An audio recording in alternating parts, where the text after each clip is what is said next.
সেই সমাবেশে উপস্থিত থাকার কিন্তু আমি অনুভব করি গত বছর শহীদ সমাবেশ হয়েছিল সেটা নিচক কোনো সমাগম ছিল না। বাংলাদেশের নাগরিক মানুষের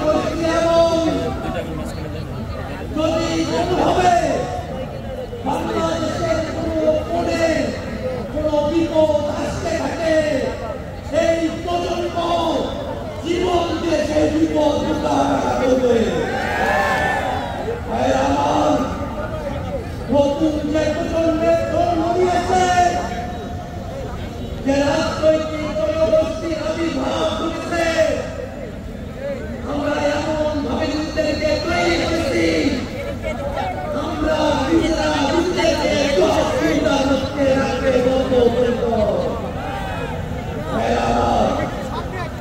বাংলাদেশের মানুষরা যুগের পর যুগ ধরে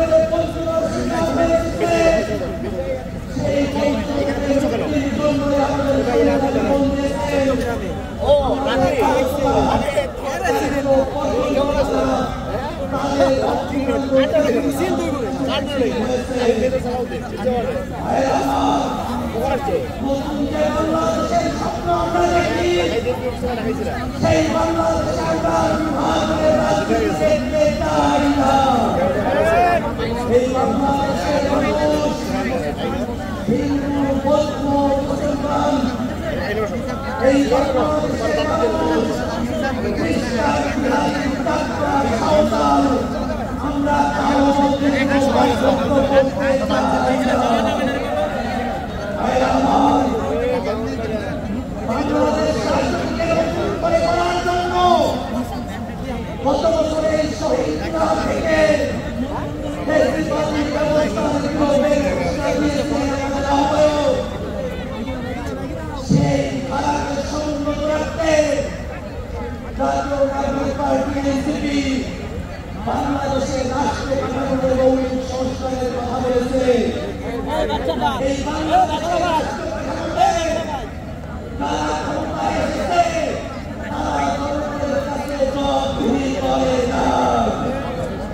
আমরা এমন এক রাষ্ট্র ব্যবস্থা চাই যেখানে প্রধানমন্ত্রী থেকে মেম্বার পর্যন্ত প্রত্যেক জনপ্রতিনিধিকে জনগণের কাছে জবাবদিহিতা করতে হবে। বাংলাদেশের মানুষেরা বিগত সময়ে ক্ষমতা হস্তান্তরের সময়কালে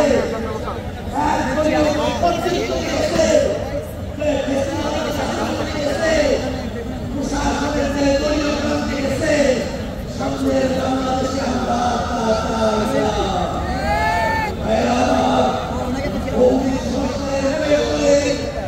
বাংলাদেশের প্রতিষ্ঠানগুলোকে দলীয় কর্মের হাত থেকে বাঁচাতে হবে। বাংলাদেশের বিচার বিভাগকে কোন দলের কর্তৃত্ব আমরা যেতে দেব না। বাংলাদেশের সচিবালয়ে যে নীতি নির্ধারণ করা হবে সেই নীতিতে জনস্বার্থের পক্ষে হয় সেটা সততার সঙ্গে জনগণের কাছে উপস্থাপন করতে হবে। মৌলিক সংস্কারের ভিত্তিতে জাতীয় ঐক্যমত্য পরিসরে রাজনৈতিক দলগুলো ঐক্যমত্য তৈরি হয়েছে। আমরা অনেক ঐক্যমত্য পরিসরে গেছি। মৌলিক সংস্কারের প্রত্যাশা পূরণ হয়েছে। বাংলাদেশের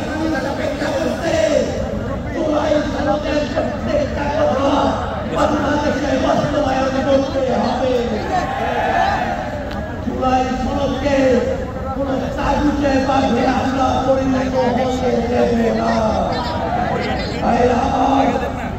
সরকার জুলাই ঘোষণাপত্র জুলাই হবে।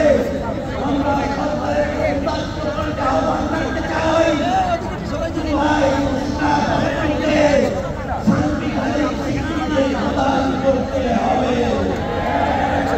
জুলাই সনদকে স্বীকৃতি হবে।